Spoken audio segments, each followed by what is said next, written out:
बहुत ध्यान से एकाग्रता पूर्वक सुनना।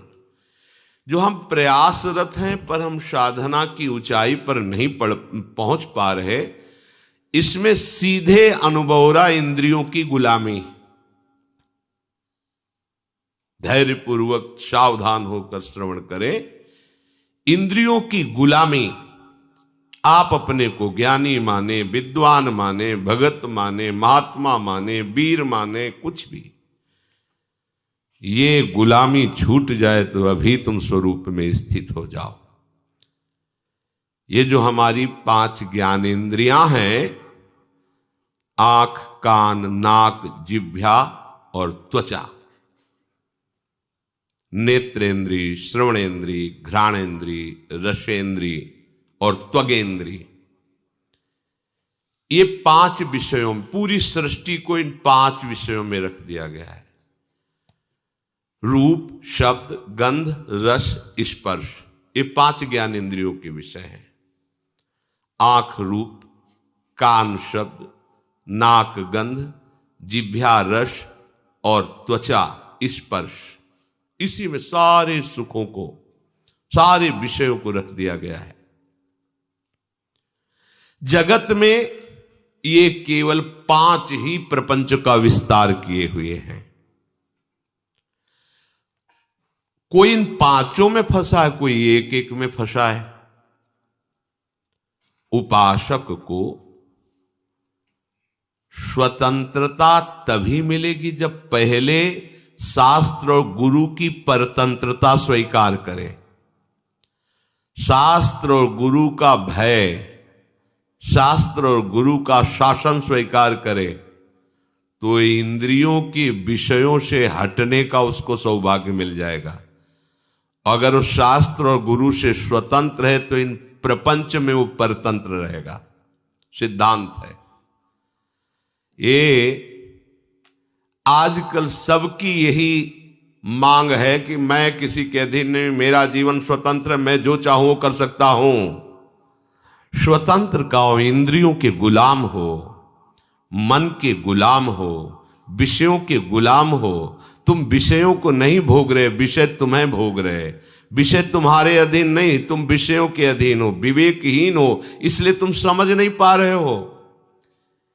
इंद्रियों की, विषयों की, मन की गुलामी को तुम स्वतंत्रता समझते हो। थोड़े से स्वाद के लिए, थोड़े से सुख के लिए, थोड़ी सी सुंदरता के लिए, थोड़े से शब्द सुनने के लिए, स्पर्श करने के लिए सच्चिदानंद सुख का बलिदान कर रहे हो। यह अवसर सच्चिदानंद सुख के लिए मिला है, क्या कर रहे हो? मणिगण पुंज ब्रजपति छाणत, हित हरिवंश कर गही कंचु। इंद्र नील मणि मनोहर श्याम सुंदर को छोड़कर कांच ग्रहण कर रहे हो। सावधान। कैसे सावधान? कूर्मोंगानीव सर्वशः, जैसे जरा सा भय आने पर कछुआ अपने अंगों को कवच के अंदर समेट लेता है, ऐसे ही तुम सारी इंद्रियों को प्रभु में समर्पित करो। कछुआ जहां थोड़ी सी खटक हुई, तत्काल उस अपने अंगों को सुरक्षित रखने के लिए कवच के अंदर कर लेता है। इंद्रियों को विषयों से समेट लो, आप सुरक्षित हो जाओगे, आपका भजन सुरक्षित हो जाएगा। परांच खानी, ये इंद्रियों का स्वभाव है, ये बाहरी भागती हैं। ब्रह्मा जी ने रचना की है बहिर्मुख इनकी। ब्रह्मा ने इनका स्वभाव बनाया है बाहरी विषयों पर जाना, और जो इस स्वभाव को रोक दे वही भाव को प्राप्त होता है। भावोत्सवेन भजताम रस काम धेनुम, पर कठिन है इनको रोकना। क्रम है, सीधे इंद्रियों को वश में नहीं कर सकते। यदि मन बुद्धि के वश में हो जाए तो फिर मन इंद्रियों को वश में कर सकता है। बुद्धि तुम्हारे वश में होनी चाहिए, बुद्धि तुम्हारे वश में, बुद्धि के वश में मन और मन के वश में इंद्रियां, अब सब ठीक हो जाएगा। सरलता से इंद्रियों को रोका जा सकता है यदि ऐसा क्रम हो। इंद्रियों को हमें जहां लगाना है वहीं लगेंगी, पर उसके पहले मन को ठीक करना है। मन को ठीक करने के लिए पहले बुद्धि को ठीक करना है। बुद्धि को ठीक करने के लिए पहले हमें ठीक होना पड़ेगा। हमें स्वयं ठीक होना।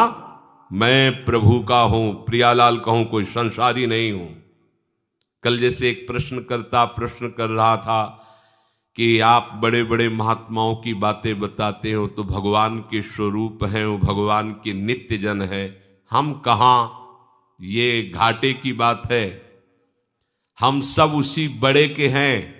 समुद्र की कौन सी लहर महिमा युक्त है और कौन सी छोटी है, बताइए आप? उसी आनंद समुद्र के हम सब अंश हैं, बराबर अंश हैं, बराबर। जो भगवान शंकर की आत्मा है वही तुम्हारी आत्मा है, वही एक चींटी की आत्मा है। आत्मा में कोई परिवर्तन, छोटाई बड़ाई घटाई नहीं है। ये मूढ़ता की बात छोड़ो, ये समझो कि वो बड़े कैसे हुए हैं। बड़े का संपूर्णतः आश्रय ले लिया, सबसे बड़े प्रभु हैं, और उन्होंने प्रभु के नाम का आश्रय ले लिया, रूप का आश्रय ले लिया, जगत का आश्रय छोड़ दिया, तो वो बहुत बड़े हो गए। तुम छोटे क्यों हो रहे हो? क्योंकि तुमने छोटे का आश्रय ले लिया। ये जगत के नाम रूप, जगत के विषय, भोग, अनुकूलता, प्रतिकूलता, ये सब छोटी बात है। इसीलिए तुम इतने हे भाव से युक्त हो गए हो। हम कहां? नहीं, तुम उसी तत्व से स्थित हो, तुम उसी से बने हुए हो, तुम और कोई नहीं हो। पहले स्वीकार करो मैं प्रियालाल का हूं, क्योंकि बुद्धि शुद्ध करने के लिए सबसे पहले यह स्वीकृति आवश्यक है। मैं संसार का नहीं हूं, मैं रिश्ते नातों का नहीं हूं, मैं शरीर का नहीं हूं, मैं प्रियाजू का हूं, प्रियालाल का हूं। देखो, जब तक आप ये स्वीकार नहीं करोगे तब आंख को प्रपंच दिखाई देगा, कान को प्रपंच सुनाई देगा, रसेंद्री को प्रपंच का स्वाद अच्छा लगेगा। आप गुलामी नहीं छोड़ पाएंगे। पहले स्वीकृति करो। यह स्वीकृति वाणी से, फिर हृदय से, फिर चेष्टा से, स्वयं में। आप वाणी से ही चूक कर देते हो। आप प्रभु के सिवा किसी का आश्रय वाणी से भी नहीं बोलना है। हृदय से फिर स्वीकार करो। चेष्टाओं में आपके होना चाहिए प्रभु की दासत्व की स्वीकृति भरी चेष्टाएं होनी चाहिए। देखो, आंख का काम है देखना, वो देखेगी ही। कान का काम है सुनना, वो सुनेगी ही। इनको तुम फोड़ नहीं सकते हो। आंखें फोड़ लोगे तो अंदर से नेत्रेंद्रिय अपना काम करती रहेगी। क्या जिनके नेत्र नहीं है उनको आकर्षण संसार का नहीं होता क्या? ऐसा नहीं है। जिनकी श्रवणेंद्रिय नहीं है तो क्या उनको शब्द सुनाई नहीं देता? बाहर का नहीं सुनाई, अंदर को प्रपंच चल रहा है। ये आप सुधार करोगे तब होगा। इंद्रियों को तुम नष्ट नहीं कर सकते हो, बाहरी इंद्रिय के द्वारों को तुम कर, इससे होगा क्या? प्रधान बात है इंद्रियों को अंतर्मुख करना। वो होगा भगवान के आश्रय से, उनके नाम बल से।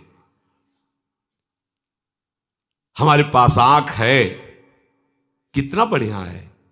हम प्रभु के भक्तों के दर्शन कर सकते हैं, प्रभु के श्री विग्रह के दर्शन कर सकते हैं, गंगा यमुना के दर्शन कर सकते हैं, लताओं के दर्शन कर सकते हैं, सब में प्रभु का दर्शन कर सकते हैं, ग्रंथ पढ़ सकते हैं।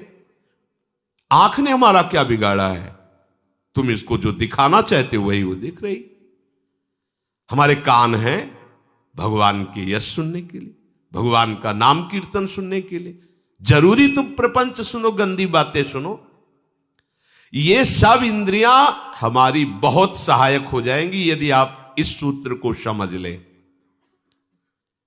आप इंद्रिय विजयी हो जाएंगे अगर ये सिद्धांत समझ लीजिए। ध्यान से समझना। देखो, घोड़े रथ में जुते हुए हैं।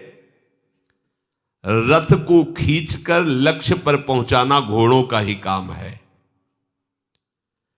रथ में घोड़े हैं, उनमें बहुत पावर है। ये बहुत अच्छी बात है, क्योंकि मार्ग तय करने के लिए मरे हुए घोड़े नहीं चाहिए, पावरफुल चाहिए। परंतु अच्छे मार्ग पे चलाना और बुरे मार्ग पे चलाना यह सारथी के अधीन बात है। घोड़ों को उनकी इच्छा पर छोड़ दोगे तो मार्ग से वो भटक जाएंगे।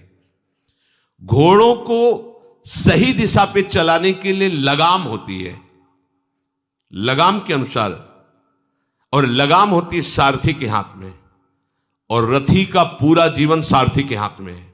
वो चाहे तो गड्ढे में ले जाकर के पूरा का पूरा चौपट कर दे, मरे रथी सहित। बुरा रास्ता या अच्छा रास्ता ये रथी के ऊपर होता नहीं है, ये सारथी के ऊपर होता है। सारथी को ठीक रखना है। अगर जुते हुए घोड़ों की लगाम ढीली हो जाए और सारथी नशे में हो तो रथी का क्या होगा, विचार कर लो। क्या निर्दिष्ट मार्ग पर लगाम छोड़ने पर घोड़े चल पाएंगे?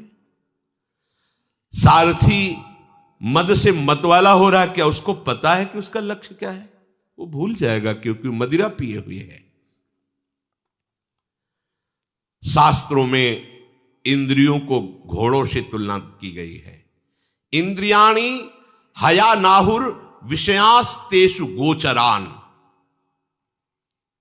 बहुत बलवान घोड़े इंद्रियां हैं, उनकी लगाम मन है। मन रूपी लगाम को पकड़े हुए जो सारथी है वो बुद्धि है, और इसमें जो बैठा हुआ रथी है वो जीव है, वो आत्मा है।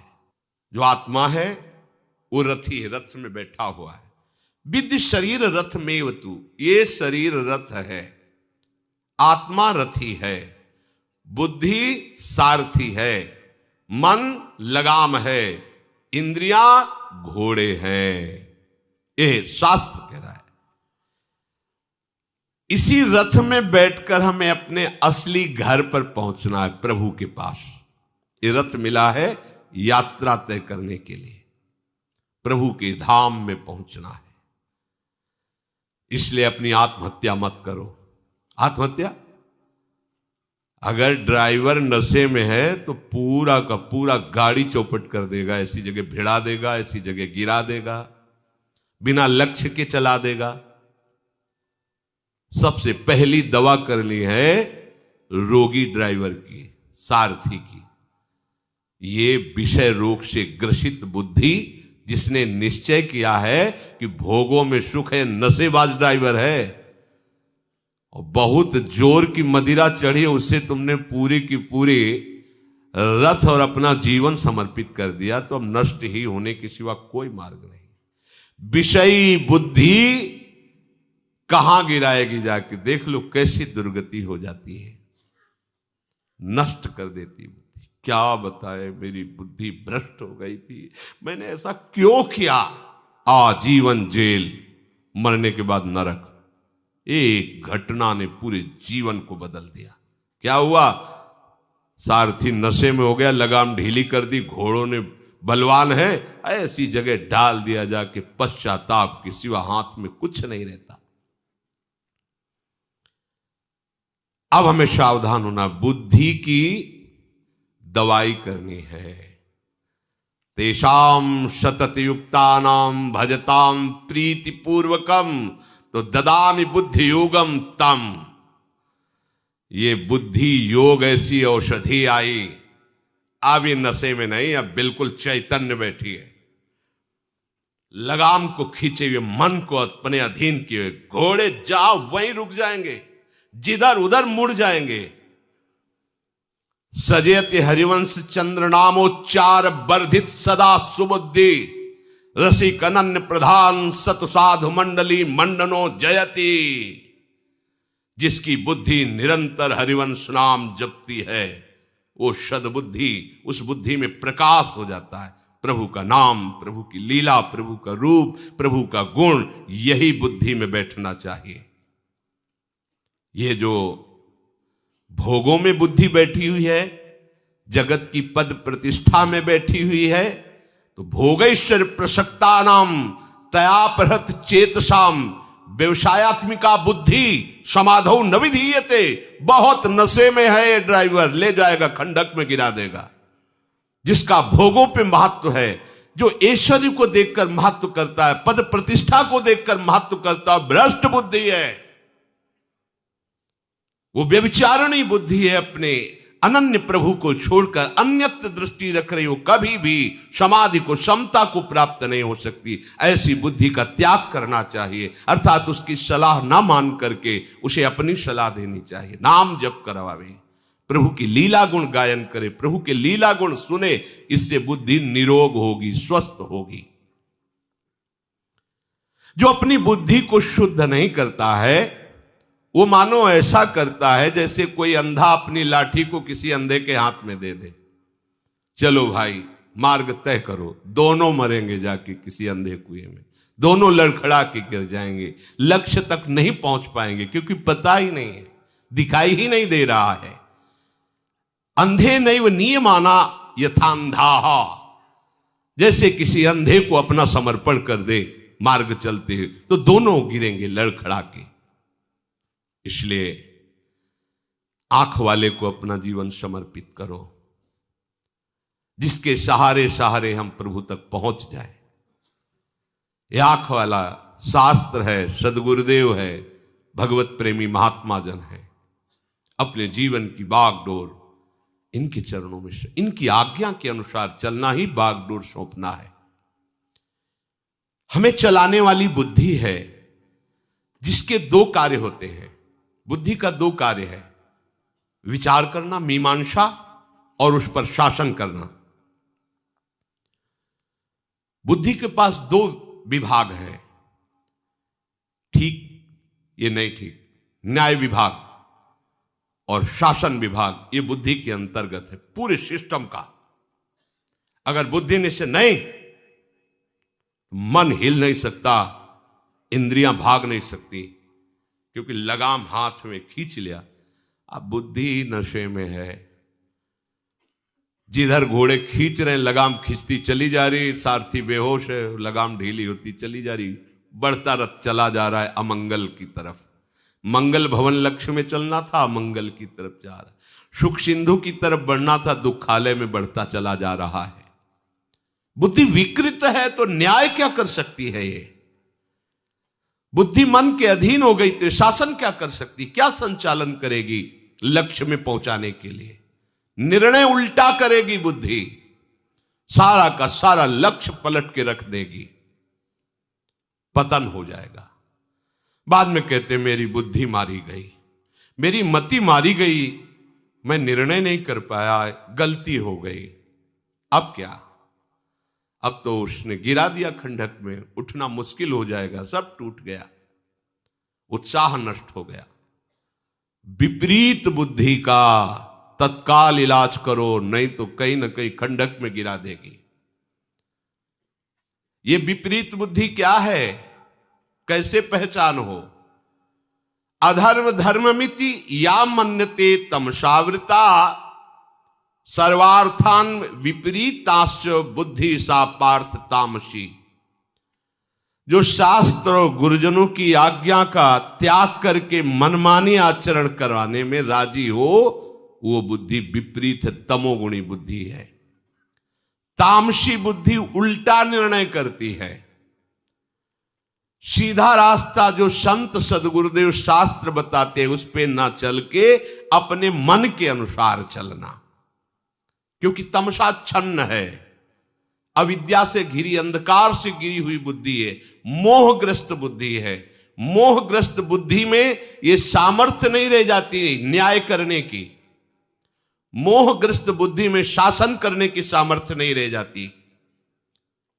सारथी मदिरा पिए हो और दूसरा मूर्ख हो तो क्या वो रास्ता तय करवा देगा? सोचो क्या उस दशा होगी रथी की जिसका सारथी स्वाभाविक मूर्ख है, ऊपर से मदिरा पिए हुए है, परिणाम कितना भयावह होगा। ठीक ऐसी ही दशा उसकी होती है जिसकी बुद्धि विपरीत होती है। मंदोदरी जी बार बार समझाती, रावण को कहती मेरी समझ में आ गया, आपके हृदय में विपरीत बुद्धि का उदय हो गया, अर्थात निश्चित आपकी विनाश वृत्ति होगी। निश्चित आपकी बुद्धि विपरीत हो गई। प्रीतम, मैं देख रही हूं, बार बार समझाने पर भी आपके अंदर जो ये बुद्धि आ रही है, ये विपरीत बुद्धि है। इसका परिणाम ही होता है केवल विनाश। जिस समय अर्जुन जी ने भगवान को सारथी बनाया तो धृतराष्ट्र पूछ रहे संजय से क्या होगा, तो उनका विजय श्री अब अर्जुन के हाथ में, क्योंकि यत्र योगेश्वरा कृष्णो यत्र पार्थो धनुर्धरा तत् श्री विजयो भूतिर ध्रुवा नीतिर्मम। यह दृढ़ बात आपको कह रहा हूं महाराज, कुछ भी हो जाए विजय श्री तो अर्जुन को मिलेगी, क्योंकि उन्होंने अपने सारथी पद में भगवान को विराजमान कर लिया। विजय श्री तो अब कोई और ले ही नहीं सकता। अर्थात जिसने बुद्धि को भगवान के चरणों में अर्पित कर दिया और भगवान बुद्धि में आके बैठ गए, अब उसे कोई परास्त नहीं कर सकता। शास्त्रों में बताया गया है कि सारथी कैसा होना चाहिए। ये 5 बातें जिसके सारथी में होती है वो विजय श्री को प्राप्त होता है। पहला, वो जागरूक होना चाहिए। दूसरा, वो नशेबाज ना होना चाहिए। तीसरा, मार्ग को अच्छी तरह उसको ज्ञान होना चाहिए। चौथा, मालिक का आज्ञाकारी होना चाहिए। पांचवा, घोड़ों के संचालन की क्रिया में प्रवीण होना चाहिए। 5 बातें सारथी में हो तो विजय श्री रथी को अवश्य मिलेगी। अगर इनमें एक की भी कमी हुई तो गंतव्य स्थान पर पहुंचाने में संदेह है, वो सारथी नहीं पहुंचा पाएगा।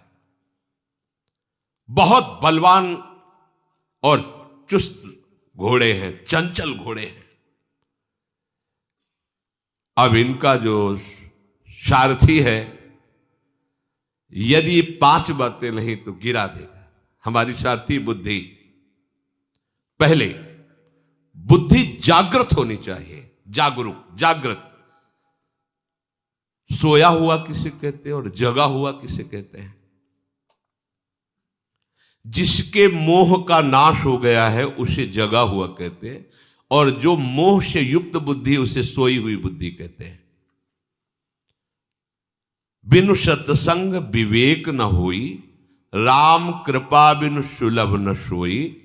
होए विवेक तो मोह भ्रम भागा। सत्संग से विवेक, विवेक से मोह का नाश। अब बुद्धि जागरूक हो गई। अब नहीं है कि ऐसे नहीं, सावधान, एकदम सावधान। साधु सेवा सुमिरन सावधान। लक्ष्य में बहुत ठग हैं, बहुत चोर हैं, बहुत गड्ढे हैं, संभाल के संभाल के। पहला सारथी का लक्षण जागरूक। तो बुद्धि कैसी हो? जागृत हो। मोह रहित बुद्धि इस मार्ग में। क्या होगा हमारे उन रिश्ते नातेदारों का, क्या होगा उनका, कैसा, वो तो बहुत हमें प्यार करते थे, अब उनके पास कौन होगा, कैसे रहे हमारे बिना वो, कैसे ये मोहग्रस्त बुद्धि। हाँ, हमारा क्या होगा, अभी तो जवान है, बुढ़ापे में कौन सेवा करेगा, अभी तो ये है तो हमारा सब कुछ चल रहा है, ये मर गए तो कैसे चलेगा। ये मोहग्रस्त बुद्धि है। अपने शरीर की व्यवस्थाएं, शरीर संबंधी भोग, शरीर संबंधी रिश्ते नाते का चिंतन, ये मोहग्रस्त बुद्धि के द्वारा होता है। जो जागृत बुद्धि होती है वो केवल प्रभु को देखती, प्रभु के विधान को देखती, प्रभु के संबंध को स्वीकृत करती है। दूसरी, वो नशेबाज ना हो, अर्थात विषयों की मादकता में बुद्धि फंस न गई हो। विषयों में नशा है। देखो ना, कोई भी जब विषय चढ़ता है तो तुम्हारी दशा क्या होती, देखना। उसको केवल दिखाई दे रहा मैं और विषय, दूसरा कोई मुझे देख ही नहीं रहा। भरी सभा में वो अपने आपको देखेगा, सामने विषय को देखेगा, उसको लगता सब अंधे हैं, सब नहीं जानते। हमारा ऐसा चलता है। जो विषयी बुद्धि है वो मादकता पी, शराब पिए हुए बुद्धि है, समझो। कोवा मदांधो मदना तुरोवा, जिसके अंदर काम सवार है, सबसे अंधा वो है। उसको नहीं दिखाई देता कुछ, धर्म अधर्म कुछ नहीं।